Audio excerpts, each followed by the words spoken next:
We'll guide you through how to edit templates in Framer. If you find this helpful, don't forget to like and subscribe.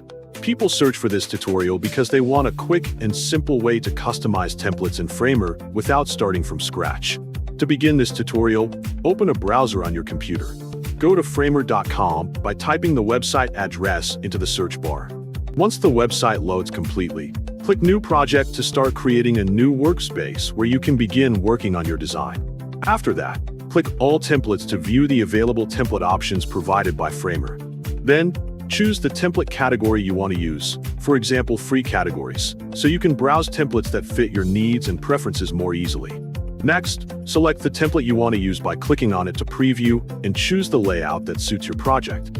After selecting the template, click Use for Free to open it directly in the editor so you can start customizing it right away.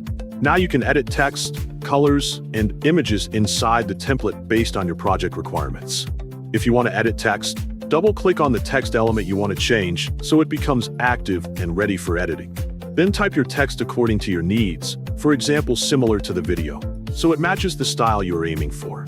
If you want to change an image, select the image frame by clicking on it once to highlight it.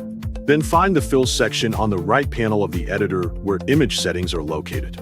Click on the Fill section to open its settings, then click Choose Image to replace the current image. After that, choose an image from your computer, then click Open to upload it into the project. The image will be replaced automatically in the selected frame without needing additional steps.